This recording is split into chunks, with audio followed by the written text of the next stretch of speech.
Voilà, bonsoir ou bonjour selon le moment où vous nous regardez. Bienvenue dans le salon de la foire du livre 2021. Alors on va voyager, on ne va pas rester du tout dans ce salon aujourd'hui parce que les deux invités qui sont suisses, ce qui nous permettra déjà de voyager, en plus nous invitent au voyage, à l'aventure, au sport, au dépassement de soi aussi, toutes ces questions qui sont posées autour de ces thèmes-là, mais aussi de la fiction qui se mêle à les savoirs, à la réalité. On verra ça avec vous. Bonsoir Alain. Bonsoir. Alors, pour bien prononcer, Freudiger, c'est Freudiger. Freudiger, ce qui veut dire le plus joyeux.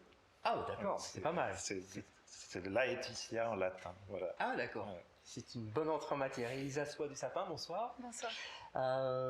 Vladivostok Circus, c'est votre troisième roman déjà, Elisa? Oui. Et alors, c'est publié chez Zoé. Il faut toujours citer les éditeurs.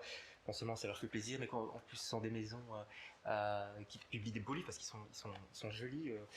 Ils sont contents qu'on les cite. Alors le vôtre, c'est La Baconnière, c'est ça? Les éditions La Baconnière. C'est marrant, c'est ça qui est chouette aussi quand on invite des écrivains qui ne sont pas de Belgique ou de France. On découvre toutes sortes de maisons d'édition. Petit mot sur La Baconnière peut-être. Alors La Baconnière est une assez ancienne maison d'édition helvétique qui doit fêter ses 90 ans, quelque chose comme ça, et qui a eu un catalogue assez prestigieux et qui est tombé en sommeil pendant une trentaine d'années. Et là, il y a une jeune éditrice qui s'appelle Laurence Gudin qui a repris la maison d'édition et qui la relance avec des traductions, avec de la littérature contemporaine, tout en poursuivant certaines collections historiques dont elle a hérité avec ses éditions. Et c'est dans quelle ville? C'est à Genève. À Genève. Vous, Zoé, on est dans quelle zone de la Suisse? La Suisse, Zoé, c'est aussi Genève en fait. D'accord. C'est une maison qui a été fondée suite à mai 68 d'ailleurs par un groupe de femmes qui voulaient faire tout elles-mêmes. Et petit à petit, c'est devenu une maison d'édition professionnelle. Sa fondatrice, c'est Marlise Pietri, qui a cédé sa place de directrice à Caroline Couteau en 2011. Et jusqu'à cette période-là, les éditions Zoé étaient surtout connues pour éditer un patrimoine suisse assez classique. Et puis, depuis une bonne dizaine d'années, maintenant, c'est devenu aussi très contemporain avec des nouvelles voix de jeunes auteurs. L'expression, ouais. Voilà, et notamment un travail de Caroline Couteau pour avoir une présence aussi plus internationale. Ce qui fait que j'ai la chance d'être là aujourd'hui, d'ailleurs. Ouais. Et Alain aussi. Est-ce qu'on peut dire que, comme par exemple, on peut le dire de la Belgique ou du Québec, qu'il y a une littérature francophone, bien entendu, mais suisse, typiquement suisse. Est-ce qu'il y a quelque chose de typiquement suisse dans ce que vous écrivez, à part que ça parle de ski, mais c'est même pas en Suisse en plus. Attention, parce que si vous lancez ce sujet, c'est un sujet assez politique en Suisse, parce qu'il y a eu des débats sur est-ce qu'il y a une littérature, déjà on dit pas suisse, on dit une littérature romande, c'est-à-dire une littérature suisse de langue française. C'est-à-dire pas helvétique, ça veut rien dire au niveau des langues. Ça veut rien dire parce que finalement il y a trop peu d'échanges entre les régions linguistiques. Il y en a, mais pas suffisamment pour une véritable littérature helvétique. Il y a eu, dans les années 70, beaucoup de débats sur l'existence d'une littérature romande en tant que telle, c'est-à-dire suisse francophone, distincte de la littérature française ou francophone. Et puis il y a ses partisans et il y a ses opposants. Et en fait, les débats sont toujours assez vifs sur le fait de se replier sur soi ou s'ouvrir au monde ou parler quand même du local ou se noyer dans le global. Enfin voilà, c'est pour ça que c'est pas une question tranchée. Et vous considérez comme une autrice suisse Pour moi, la question, elle est particulière parce que je suis naturalisée suisse, mais j'ai aussi la nationalité française et je suis d'origine franco-coréenne. Et j'ai grandi un peu aux quatre coins du monde. Donc en fait... Donc le terroir, l'idée de terroir, c'est pas particulier. Si, justement, c'est fondamental parce que je le cherche constamment. Et je crois que justement, le fait d'avoir quand même principalement grandi en Suisse romande, dans le petit canton du Jura, aux frontières françaises, ça m'a montré à quel point, alors c'est un canton en l'occurrence qui est très ancré au niveau de son identité nationale, qui s'est vraiment battu pour son indépendance il n'y a pas si longtemps d'ailleurs, et le fait d'avoir grandi un peu dans ce contexte-là m'a montré à quel point un terroir peut influencer une manière d'être, de penser, que moi je n'ai pas, mais que j'ai observé de l'extérieur. Et la seule chose que je peux dire, c'est que effectivement, je ne me sens fondamentalement ni plus suissesse que coréenne, que française. Mais par contre, je me sens profondément francophone. Et la seule chose que je pourrais affirmer au niveau, je crois, de ce qu'il pourrait y avoir peut-être de relativement commun au niveau de la production, en tout cas suisse romande en littérature, c'est que je crois que le fait d'être à la fois une minorité linguistique au sein de la Suisse, qui est quand même dominée par la germanophonie, et une minorité francophone au sein en tout cas de l'Europe, à côté de la France voisine. Oui, c'est une minorité de minorité. Voilà, je crois que ça forge une forme d'humilité et de conscience de l'altérité qu'on n'a pas forcément dans un endroit où on est déjà dans une forme d'hégémonie qu'on ne remet pas en question. Et ça, je trouve ça particulièrement intéressant et remarquable dans les productions. Vous êtes d'accord avec ça ? Oui, tout à fait. Et justement, cette conscience double d'être déjà minoritaire par rapport au monde français, finalement, mais aussi au monde germanique, ça infuse beaucoup sur la littérature de Suisse française. Ouais. Ce qui se passe dans la littérature suisse française, c'est finalement ce qu'il y a en commun, c'est le fait que c'est un petit territoire, donc assez vite on se connaît, on se rencontre. Les maisons d'édition elles-mêmes qui ancrent le territoire quelque part, que ce soit à Genève ou ailleurs, tout ça crée un tissu social et qui fait exister malgré tout cette littérature suisse-française. Mais quelque part, elle vient du bas plutôt que comme une détermination culturelle plus large. Ouais, on a peut-être ça un peu en Belgique aussi. On dit d'ailleurs qu'on est parfois un peu cousins oui. dans ce monde francophone, un peu dominé quand même, surtout dans le monde de la littérature par la France. Il y a le fameux complexe un peu belge qui a tendance à s'atténuer depuis quelques années, heureusement, en littérature, en cinéma, dans toutes les expressions. Et en Suisse aussi, il y avait ce petit complexe d'être juste adossé à la France, qui est parfois tonitruante. Je crois, oui. Enfin, il me semble qu'en tout cas, c'est quand même quelque chose qui, justement, il y a longtemps, quand même maintenant, Ramu avait justement écrit une lettre qui est devenue assez célèbre maintenant à Grasset pour parler un peu de ce sentiment de complexe qu'il avait. Et je l'ai relu récemment en trouvant qu'il y avait quand même beaucoup de choses qui étaient très dépassées, et heureusement dépassées en fait. Mais pour avoir étudié en partie à l'université à Lausanne le français moderne, je me suis quand même vraiment rendu compte à quel point la plupart des références viennent de la littérature française. Donc même à l'université à Lausanne?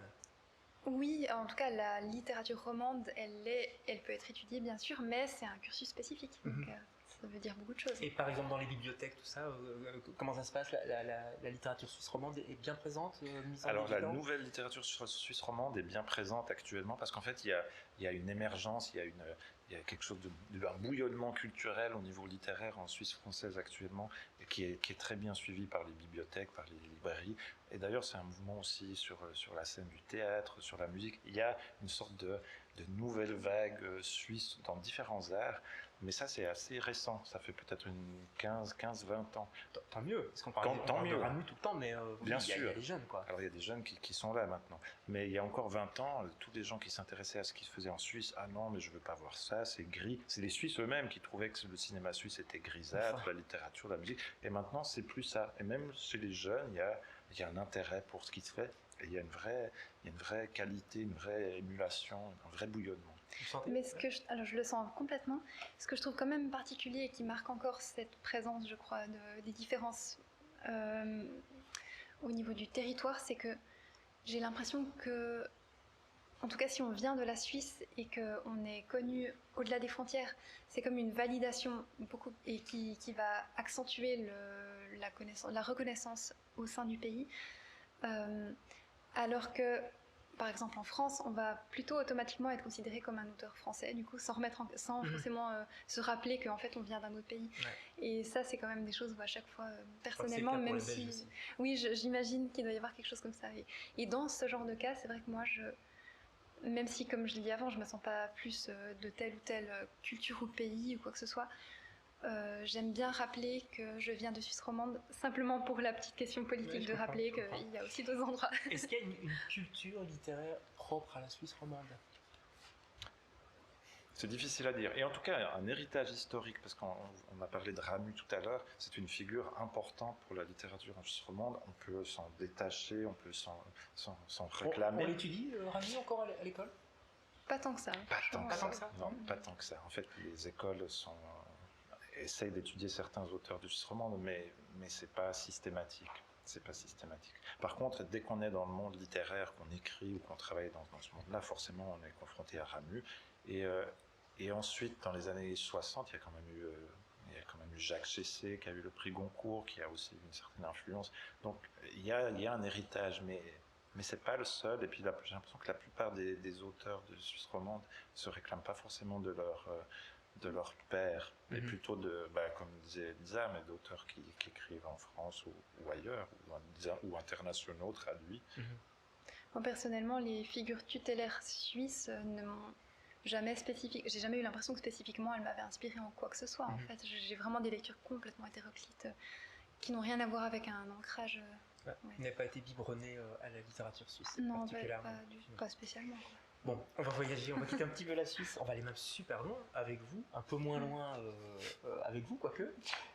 C'est dans un autre monde aussi, c'est la Finlande. Mais je voudrais qu'on aille à Vladivostok, grâce à Vladivostok Circus, publié donc chez Zoé. Vous aimez bien immerger vos personnages dans des endroits complètement inattendus, je trouve. Je fais référence aussi à Sokcho, c'est ça. Pourquoi? C'est pour mieux les appréhender, surtout votre héroïne qui arrive un petit peu perdue. On la suit d'ailleurs, c'est elle qu'on suit puisque c'est la narratrice. On est un peu perdu avec elle, on cherche nos marques. Ça vous aide pour construire un personnage, ce dépaysement? J'écris de manière très instinctive et pas du tout intellectuelle. Donc déjà, la première chose que je vais répondre, c'est que... C'est pas réfléchi. Ça vient comme... Enfin, c'est très intuitif et... La seule explication que je pourrais donner après coup, du coup, avec un peu de recul, c'est que je crois que une chose qui relie mes 3 romans, c'est que mes narratrices sont quand même dans une forme de quête identitaire, ou en tout cas elles ont une espèce de vide en elles Elles sont un peu perdues quand même, à la base.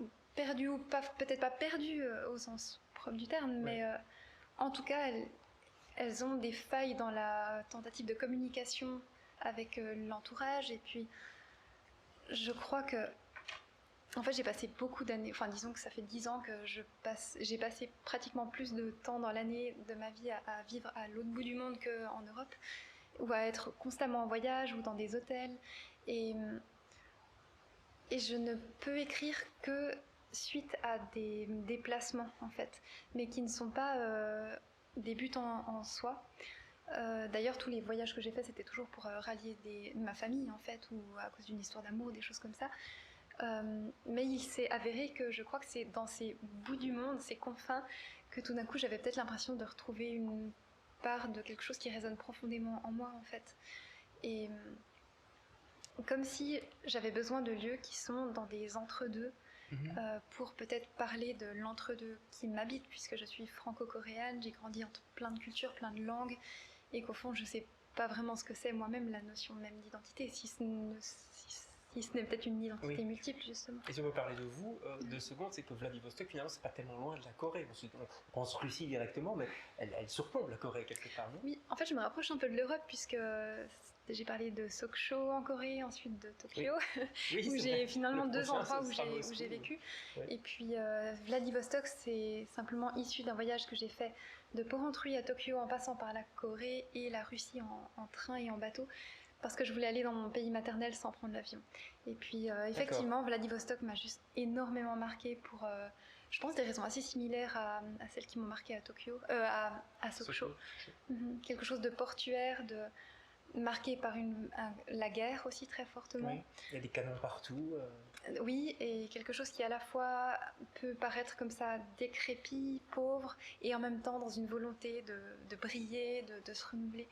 Une ouverture sur la mer et en même temps un fort repli identitaire sur soi. Enfin, voilà, je trouve que ce sont vraiment des questions qui m'habitent et que j'avais à cœur d'exploiter dans ce livre. Et vous décrivez bien ces endroits. Est-ce que vous êtes allé à Helsinki? Et si oui, est-ce que ça vous a aidé pour nourrir cette, pas biographie, mais enfin fiction biographie, je ne sais pas trop comment l'appeler d'ailleurs. Ce portrait, moi je l'appelle ça. Portrait.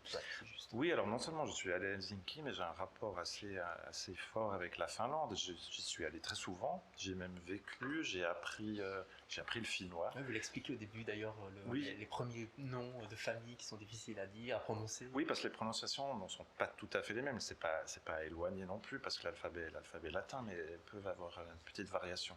Donc oui, non seulement je suis allé à Helsinki, mais et c'est même à l'issue d'une résidence littéraire que je faisais en Finlande que je me suis dit, mais à force d'avoir tellement de liens avec ce pays, il est temps d'écrire un livre en lien avec la Finlande. Et c'est là que je me suis lancé dans Le Mauvais Génie. Donc quelque part, c'est d'abord la Finlande qui a infusé avant que je me lance dans ce livre. Et je ne me suis pas rendu exprès dans le pays pour me documenter. On comprend la fascination et l'intérêt pour Elisa de parler de Vladivostok. Chez vous, qu'est-ce qui vous a d'abord fasciné dans ce pays qu'on ne connaît pas bien en fait? On ne connaît pas bien. Alors ce qu'il faut savoir, c'est que ma maman est scandinave, elle est dano-norvégienne. Mais quand j'étais enfant, elle ne m'a pas parlé de danois. À l'époque, on disait que ça rendait les enfants schizophrènes de reparler deux langues. Enfin bref, ça n'a pas eu lieu. Ça a toujours été une sorte de... Voilà, j'ai manqué le coche, je ne parle pas le danois. Et arrivé à 18 ans, j'ai pris une année sabbatique. J'étais attiré par le Nord, parce qu'il y a quand même quelque chose de très familier. Mais plutôt que d'essayer de rattraper le temps perdu, je vais aller apprendre le danois maintenant à 18 ans, j'ai préféré faire un pas de côté et aller du côté de la Finlande, justement à cause de cette langue étrange, finno-ougrienne, qui n'a rien à voir avec les autres langues scandinaves. C'est pas tout à fait la Scandinavie, en fait, la Finlande, d'après ce que vous dites. Non, pas tout à fait. C'est juste un pas de côté. Ils ont des traits communs, mais ils ont aussi une histoire à part, avec finalement une culture et une représentation du monde différentes. Ouais.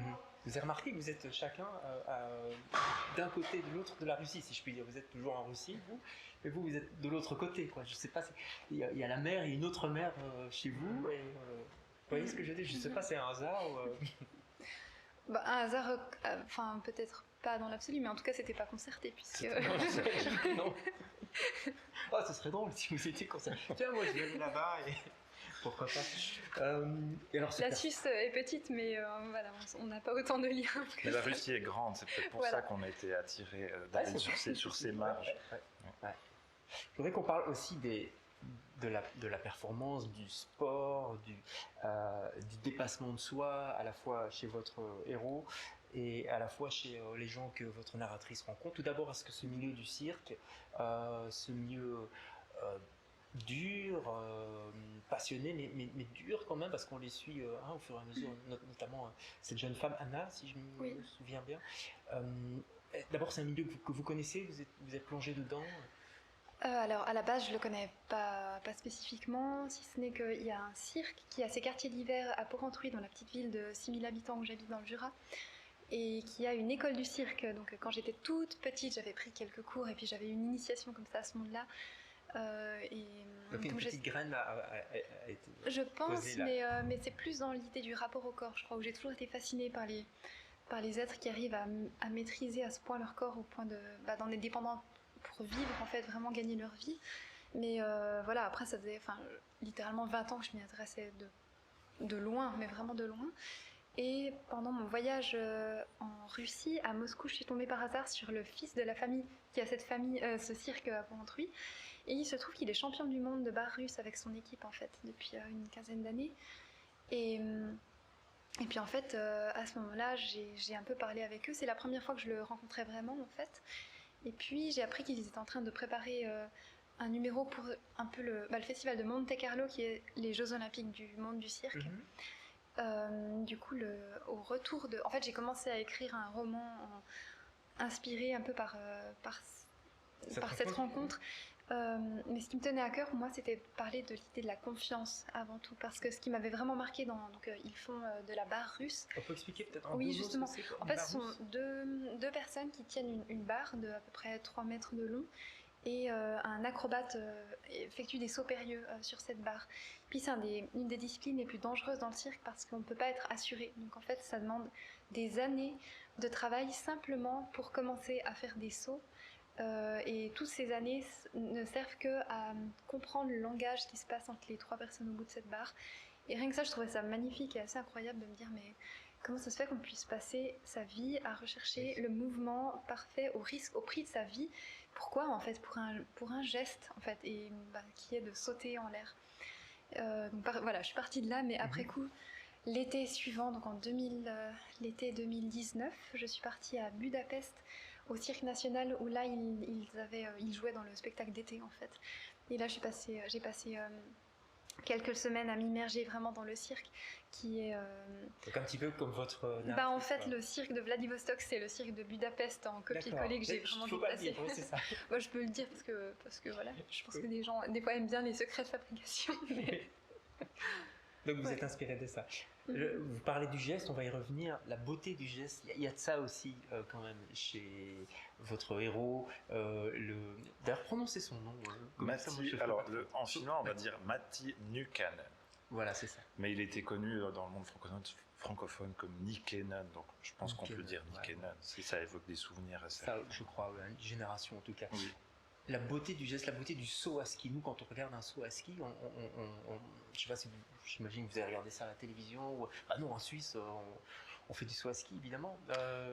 Oui, alors en Suisse, il y a un tremplin, notamment à Engelberg, qui fait partie de la compétition annuelle. Donc, moi, je suis allé voir une compétition au moment où j'écrivais ce livre. Je n'avais jamais assisté à une compétition en vrai. Mais déjà à la télévision, moi, je trouve que c'est un sport extrêmement impressionnant. Oui. C'est de là que c'est parti, de voir ces skieurs qui volent, qui ont l'air d'être dans les airs, alors qu'en réalité, qu'ils ralentissent en fait. On a l'impression qu'ils ralentissent parce que c'est une espèce de chute interminable, mais en réalité, ils sont jamais à plus que 8 ou 10 mètres du sol, mais ça donne l'impression, par une illusion d'optique, qu'ils sont vraiment dans les airs. Vous voyez, moi je pensais qu'ils étaient beaucoup plus hauts. Mais c'est ça, mais parce que le tremplin est en pente, et puis ils suivent cette pente, et ils sont à chaque fois près de 10 mètres au-dessus du sol, jusqu'à retomber. Mais quand la caméra prend en contre-plongée, on a cette impression de vol. Et puis j'ai été marqué par ce magnifique film de Werner Herzog sur le sauteur à ski Walter Steiner, la grande extase du sculpteur sur bois Steiner. Et là aussi, c'est des plans magnifiques. Parce qu'il y a une suspension. Vous parlez de beauté du geste, il y a une sorte de suspension d'extase, en fait. C'est ça, c'est l'extase. Et quand ils parlent de la sensation qu'ils ont en étant dans les airs, c'est pas loin de cette sensation d'extase dont vous pouvez parler des mystiques, en fait. On parlait du décor qui intéressait Elisa. Là aussi, il y a quelque chose de fascinant dans ce corps. Vous expliquez, parce que vous décrivez vraiment, c'est très bien fouillé. Hein. Vous décrivez que il faut plier le corps en avant vers les skis pour, j'imagine, trouver un point d'équilibre pour ne pas partir en arrière ou sur le côté. Enfin. Oui, alors je me suis intéressé à toutes les questions techniques liées à ce sport, parce que moi, j'ai pas pratiqué, mais il y a eu...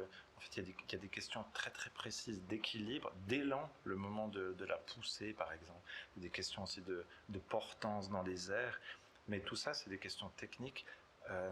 C'est comment les skieurs, et notamment Matti Nykänen, ont intégré ça de manière presque intuitive, en découvrant eux-mêmes quelle était la meilleure position du corps. Il a commencé tout petit quand même, vous décrivez le petit Matti qui fait un premier petit saut. C'est ça, il a commencé tout petit, puis il a presque fait que ça jusqu'à la fin de sa carrière. Ouais. Enfin bon, il a fait d'autres choses aussi, c'est ce que vous après la fin de sa carrière, justement. Oui.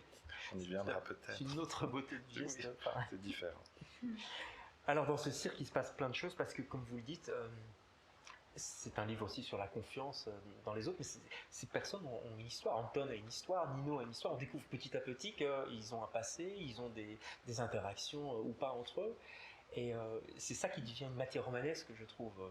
Parce que vous auriez pu juste décrire un exercice de cirque, mais on est bien loin, on est bien au-delà de ça. Alors oui, parce qu'au final, je crois que l'exercice du cirque était un prétexte. Ça aurait pu être n'importe quoi d'autre, je crois, parce que même si mes 3 romans sont très différents, évidemment, j'ai l'impression au final de raconter toujours la même chose, c'est-à-dire une tentative d'entrer en contact les uns avec les autres. Je crois que tous mes personnages, mais vraiment tous en général, sont très seuls. Et je crois même que mon rapport à la langue française infléchit le rapport des personnages entre eux, puisque dans la plupart de mes romans, aucun personnage ne parle français, alors que je n'écris qu'en français. Et c'est marrant parce que je vous coupe, je me permets de vous couper. De temps en temps, Anton parle. Enfin, c'est écrit en français, mais de temps en temps, il y a une phrase en anglais qui ressort. Pourquoi vous choisissez certaines phrases en anglais ?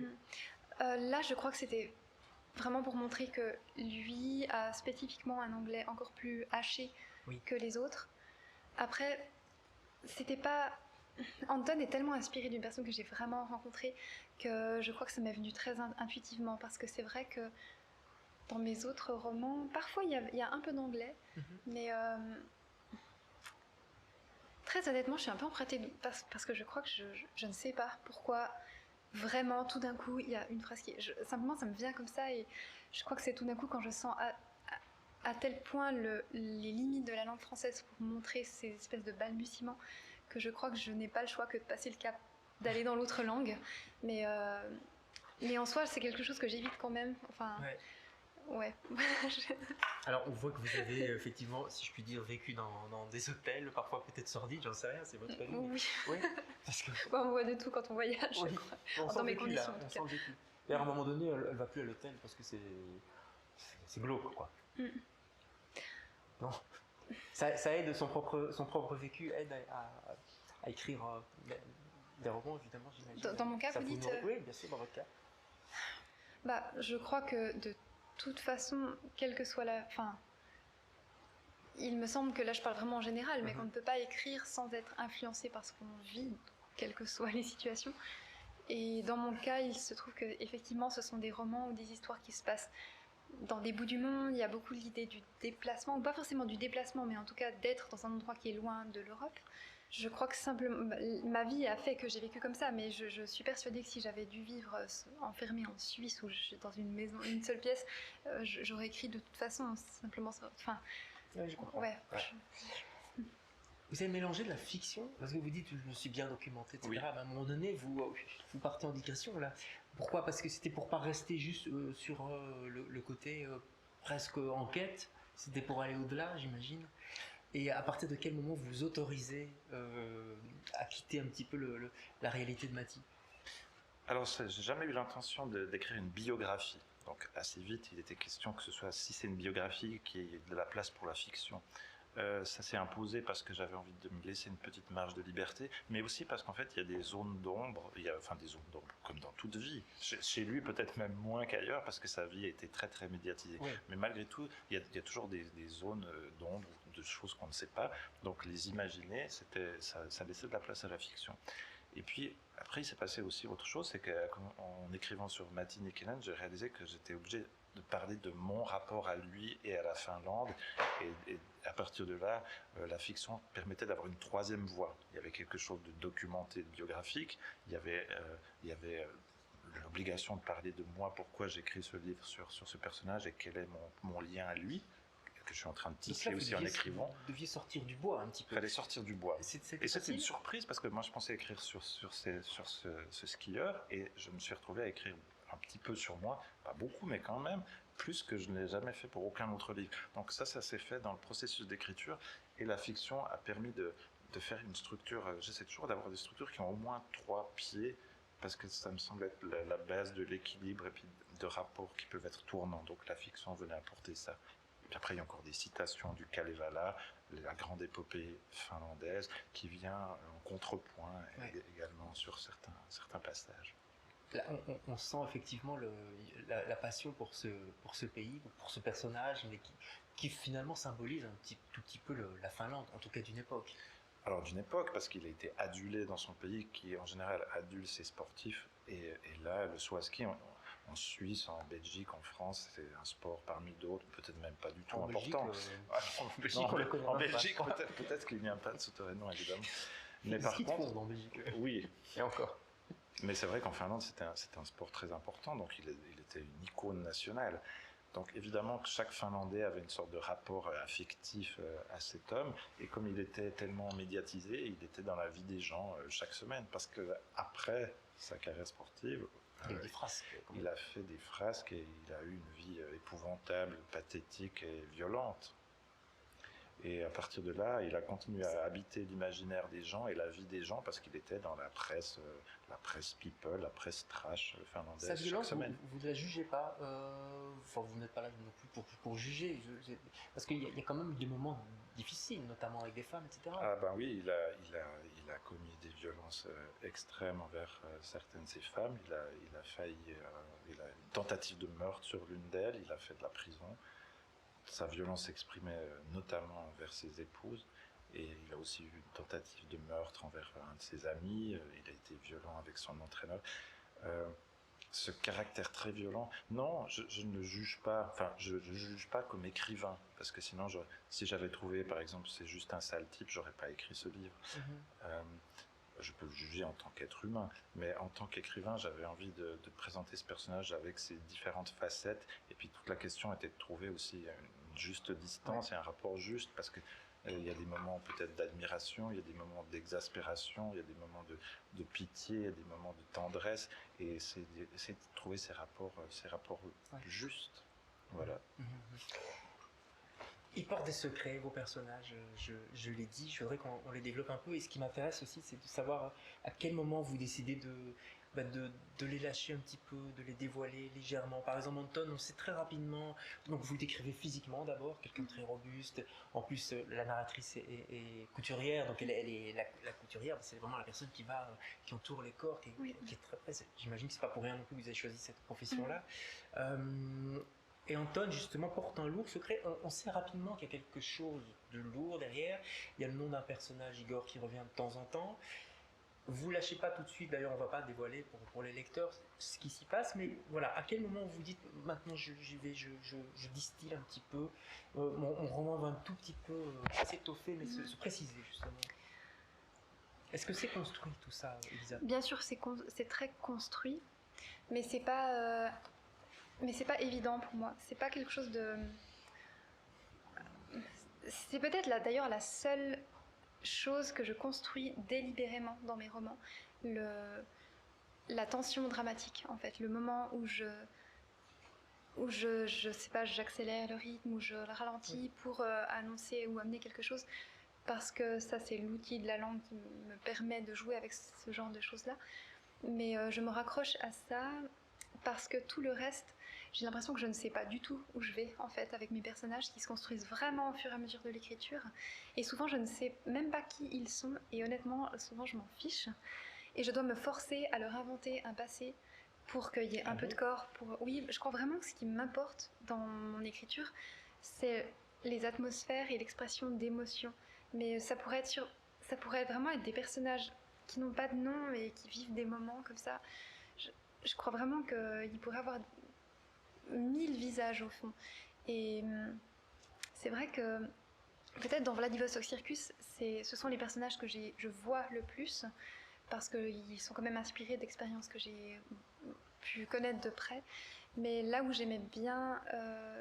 j'ai eu envie de travailler avec un personnage qui soit costumière, parce que à cause de l'idée du fait qu'elle leur crée des peaux en fait, et donc une identité, alors qu'elle est très expérimentée et qu'elle est au contraire complexée parce qu'elle a l'impression que son rôle est le moins important de tout le numéro. Et ça, je crois que c'est vraiment aussi lié à mon écriture, dans le sens où j'ai toujours très peur d'être dans des descriptions psychologisantes de personnages, des monologues intérieurs qui partent dans tout ce qui pourrait être abstrait. Je crois que j'ai juste Non, mais parce que je suis incapable de le faire, et du coup je pense que je travaille vraiment comme si mon regard était une caméra qui essaye le plus possible de montrer sans expliquer en fait. Mais nous, lecteurs, on les voit en tout cas. Tant mieux. On voit, non, si ça peut vous rassurer. On voit par exemple le corps d'Anna. Vous décrivez par exemple vous rigolez un peu sur les cuisses d'Anna qui sont très, très musclées.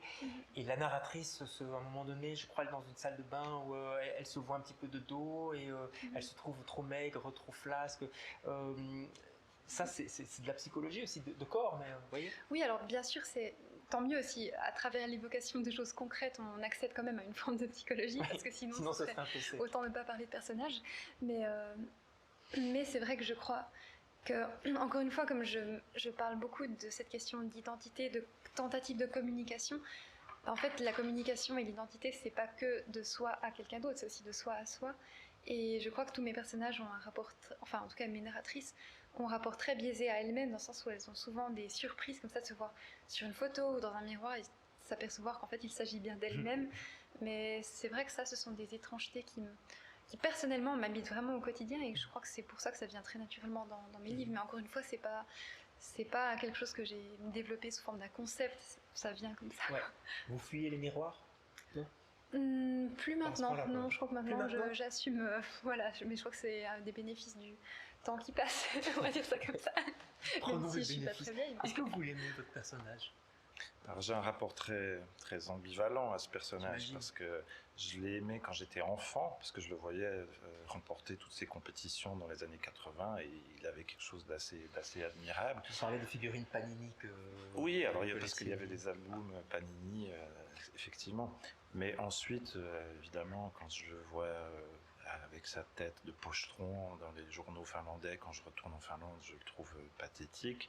Et puis ensuite, quand j'apprends qu'il a poignardé sa femme, qu'il est en prison, là je me dis, mais qu'est-ce que je peux faire de ce personnage ? Est-ce que vraiment j'ai envie d'écrire sur lui ? J'ai eu plusieurs moments de doute en disant... Mais vous le saviez avant quand même, vous n'avez pas découvert. Je le savais avant, mais pendant le processus d'écriture, on n'est pas dans une émotion toujours stable. Puis j'ai eu quelques moments de doute où je me suis dit, mais est-ce que vraiment je veux écrire sur lui ? Mais ce qui l'a sauvé, et ce qui l'a aussi sauvé, je pense, auprès des Finlandais, c'est qu'il a un côté un peu benet, comme un grand enfant, comme quelqu'un qui n'aurait pas tout à fait terminé sa croissance mature. Irresponsable ? Un petit peu irresponsable, et c'est comme ça aussi qu'il était perçu par les Finlandais, et c'est pour ça que malgré toutes ces frasques, ils ont continué à l'aimer, parce que quand il n'avait pas bu, c'était un homme adorable, et puis un peu simplet, un peu rigolo, mais tellement gentil et attachant, et puis cette incompréhension à cette personnage qui peut complètement tourner une fois qu'il est pris de boisson, en devenant d'une violence extrême. J'ai l'impression que c'est un rapport qu'on peut avoir aussi avec des rockstars, par exemple, ou des acteurs qui sont un petit peu fort en gueule, je sais pas moi, on imagine des gens comme Depardieu, etc. On peut trouver que dans la vie réelle, il force un petit peu la dose, mais finalement, on l'aime bien parce que les artistes ou les sportifs comme lui, c'est des grands enfants. Ce sont des grands enfants. Oui, et puis parce qu'en fait, c'est aussi parce que ça parle aux affects. On aura beaucoup moins ça avec des personnages qui sont pas liés à des affects, mais les actrices, les acteurs, les sportifs, tout ça, ça déclenche des affects en nous. Et c'est difficile quand on s'est attaché à quelqu'un tout à coup de dire. Enfin, on peut avoir un jugement moral sur ces personnes, mais l'affect, c'est pas le jugement moral qui va le tuer. En fait, c'est ça. Et puis c'est là que se place aussi la complexité humaine et puis la nuance. Et puis c'est aussi ce que j'ai essayé de chercher dans cette idée de juste distance. Parce que je ne suis pas non plus le même que lorsque j'étais enfant, que lorsque Matti Nykänen était ce pochetron que je découvrais en Finlande. Et entre-temps, pendant que j'écrivais le livre, il est décédé. Je n'ai plus non plus le même rapport à lui. Donc en fait, le rapport lui-même change aussi. Mm-hmm. Ouais. Le fait qu'il soit décédé pendant que vous écriviez le livre, vous avez dû un petit peu réorienter votre propos. Comment ça s'est passé ? Oui, parce qu'en fait ça change des petites choses assez subtiles, mais c'est-à-dire que tant que la personne est vivante, on a l'impression qu'elle peut répondre à ce qu'on dira d'elle par ses actes ou d'une manière ou d'une autre. Et puis une fois après le décès, c'est quelqu'un qui ne va plus répondre. Donc les phrases sont plus définitives et il faut faire un peu plus attention parce que c'est comme ça peut être lapidaire ou justement ce côté définitif. Mais ce sont des petits ajustements, mais qui sont importants. Ouais. Je comprends. Il y a une biographie autorisée, comme on dit Il y a une biographie autorisée qui a été réalisée par un journaliste autrichien qui existe en allemand et en anglais, pas en français, et pas non plus en finnois, parce qu'en fait les Finlandais connaissent en long et en large toute sa vie et toutes ses phrases. Non, ils ont pas non plus d'intérêt à lire ce livre parce qu'ils savent déjà à peu près tout. À la limite, le seul truc qui les intéresserait, c'est le regard d'un étranger sur leur figure nationale. Voilà. Votre livre n'est pas traduit encore, celui-ci déjà, ou est-ce que c'est en passe d'être traduit ? Il est en traduction, il est en cours de traduction, oui. À quelle langue ? En anglais ? Celui-là... il y en a plusieurs et je ne sais pas exactement. En tout cas, je sais qu'il y a le coréen, l'anglais très probablement, mais celui-là, je ne sais pas. Comme c'est le dernier, je suis plus au courant de ce qui se passe avant. Le coréen, ça veut dire que c'est le cas pour vos autres livres aussi ? C'est quelque chose auquel vous tenez ? À laquelle vous tenez, pardon ? Dans l'idéal, mais c'est tellement une chance d'être traduit que, je veux dire, j'ai jamais pu exiger quoi que ce soit. Ça vient comme ça. Enfin, mais comment ça se passe ? Mais effectivement, j'ai la chance immense d'être traduite en de nombreuses langues, en fait, mais c'est jamais venu de ma propre initiative. C'est effectivement juste mon éditeur qui a des très bons agents pour les droits étrangers qui prospectent et puis qui font leur travail. Mais moi, je reste très à l'extérieur de tout ça. Par moments, ça arrive qu'un traducteur me pose des questions et qu'avec certains d'entre eux, il y a une relation forte qui se noue, en fait. En l'occurrence, pour ma traductrice anglaise, maintenant pour la promotion, on est tout le temps ensemble parce que parce que je comprends très bien l'anglais, mais je le parle tellement mal que en fait, je lui demande toujours si elle peut m'aider à traduire. Et en fait, c'est super de pouvoir du coup répondre à des questions avec quelqu'un qui a travaillé sur le même livre, mais avec un autre regard. Enfin, oui, ça ouvre des questions vraiment fabuleuses. Où est-ce que vous allez nous emmener dans le prochain roman? Est-ce que le roman est déjà en route d'ailleurs? C'est le cas de le dire, en route. Oui, il est en route, mais je ne sais pas encore, très sincèrement. Pourtant, il est avancé, mais voilà. Ah, vous ne pouvez pas le dire ou vous ne savez pas? Mais je ne sais pas encore. J'ai vraiment... c'est des processus tellement vaporeux parfois que souvent, c'est dans les 2-3 derniers mois que les choses se précisent en fait. D'accord. Donc vous resserrez un petit peu les boulons au fur et à mesure que le temps passe. Et vous, comment ça se passe? C'est quoi l'après? Alors l'après, ça n'aura strictement rien à voir, mais parce qu'en fait, je travaille à chaque fois en essayant de trouver des formes différentes. Et puis là, ça sera de la poésie, le prochain recueil de poésie autour du téléphone. Parce que j'ai réalisé qu'en fait, notre génération, nous sommes ceux qui ont traversé les changements les plus rapides en matière de téléphone. On a encore connu les téléphones à cadran, maintenant on est avec les smartphones. Et qu'est-ce que ça fait, ce rapport à cette technologie changeante, dans le rapport entre les individus, à la voix, à l'écoute. Voilà. Mais tout ça sous une forme de poésie ou de petits poèmes en prose. Oui, pourquoi la poésie justement? Parce parce que la poésie, c'est mon premier amour littéraire. J'ai commencé par la poésie. J'en ai très peu publié, mais c'est ça mon premier rapport à l'écriture, c'est la poésie. Donc maintenant, j'y viens avec plus de confiance sans doute que tous ces poèmes que je n'avais pas publiés jusque-là. C'est un recueil nouveau, mais c'est peut-être aussi parce que la poésie, elle a parfois cette espèce de pesanteur qui impressionne, et puis avec cet élan du saut à ski, ça m'a donné une certaine légèreté. Je me suis enfin réconcilié avec ma poésie. Ça veut dire réconcilier carrément? Non, j'exagère, mais disons, en tout cas, eu envie d'en faire un recueil et d'en faire une publication. Ça veut dire qu'il faut du temps, il faut passer certaines étapes. C'est-à-dire que j'ai continué à écrire de la poésie pendant toutes ces années, mais ce que je faisais, c'est que je la travaillais pour la scène et pour l'oralité, donc soit en solo, soit avec des musiciens. Et là, c'est un rapport un petit peu différent, la poésie orale. Mais là, en parlant de légèreté, c'est-à-dire que j'ai repris cette confiance de pouvoir avoir une poésie qui n'existerait que sur papier. Voilà.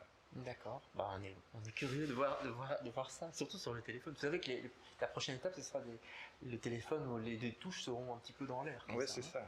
Ouais. J'ai pas anticipé jusque-là. Je vous le dis, si ça vous donne une idée de poème. Vous, c'est le roman, rien que le roman, ou vous essayez aussi à la poésie, ou à la littérature dramatique, théâtre, etc. Alors moi, comme je vis de l'écriture, mais pas uniquement de droits d'auteur issus de mes romans, je travaille aussi à travers des commandes, effectivement, pour le théâtre et le cinéma. Donc je suis aussi dramaturge et scénariste. Mais finalement à niveau égal, parce qu'en fait, après chaque roman, j'écris une pièce de théâtre et en même temps quelque chose en lien avec un film. Mais je crois que c'est cette tension qui, justement... En fait, dans un scénario, une pièce de théâtre, on est beaucoup plus contraint par les autres... oui, c'est un travail de groupe presque. Voilà, et surtout dans le cinéma, et à chaque fois... Je trouve ça génial parce qu'il y a une émulation collective et tout, mais en même temps, il y a tellement de contraintes qu'au bout d'un moment, je me dis, mais vivement, je puisse retrouver ma totale liberté du roman. Et quand je me plonge dans le roman, assez vite, je me dis, mon Dieu, je suis tellement seule, pourquoi je vois personne dans ma vie, et puis pourquoi je fais ce métier, et tout ça. Mais disons que du coup, financièrement, ça me permet de pouvoir équilibrer les périodes d'écriture de romans où là, je bloque vraiment 6 mois minimum où je ne fais que ça. Et après, je travaille à d'autres choses qui me permettent de sortir aussi d'une zone de confort qui est bénéfique pour moi, en fait. On pourrait imaginer un scénario et un film éventuellement de Vladivostok Circus, ou c'est complètement... Alors, Vladivostok Circus, j'adorerais, oui. On verra. Là, il y a le premier roman qui a été adapté au théâtre et qui est en cours d'adaptation au cinéma. Donc c'est lequel? Iverasok Show. Oui, c'est celui-là. Ouais. Mais en fait, personnellement, j'aurais vu beaucoup plus quelque chose comme Vladivostok Circus adapté, en fait. Donc, pourquoi? on verra parce que je le trouve beaucoup plus spectaculaire visuellement que Iverasok Show, qui est très contemplatif. Et des fois, je me dis, comment un média aussi physique que le théâtre ou le cinéma, aussi visuel, peut rendre quelque chose que... Je crois que la littérature a quand même une forme de pouvoir que l'image n'a pas, mais que l'image a des qualités que la littérature n'a pas, évidemment. Mais des fois, de passer de l'un à l'autre, c'est périlleux. Donc, il y a du cinéma contemplatif aussi, hein, donc, bien sûr. notamment asiatique d'ailleurs. Oui. Avec plus ou moins de succès. Mais oui. en l'occurrence, le réalisateur qui s'occupe de l'adaptation, je crois qu'il est vraiment super. Donc, mais il y a forcément toujours un petit pincement parce que à partir du moment où on a vu une image, je trouve que ça, pour moi, ça a toujours effacé l'image mentale que j'avais avant. Donc, on verra. L'éternel grand écart entre l'image et la littérature. Ben, merci beaucoup d'avoir participé à cette discussion, c'était passionnant. Je vais rappeler peut-être les références des deux ouvrages. Vladivostok Circus, chez Zoé Elisa Soua du Sapin, le voici. Et puis le vôtre, je dois mettre mes lunettes à chaque fois. Rappelez-moi le titre, comme ça. Le mauvais génie. Voilà, le mauvais génie, entre parenthèses, une vie de Matti Nykänen, je le prononce très très mal. Donc, une dernière fois, on va bien le prononcer. Matti Nykänen. D'accord. Alain Frodiguer, merci à tous les deux d'avoir participé à cette rencontre sous les couleurs du drapeau suisse. On ne va pas trop insister parce qu'on a compris que tout ça a été ouvert et on va pas... Il y a assez de frontières comme ça un petit peu partout. Merci beaucoup et puis à bientôt pour d'autres rencontres.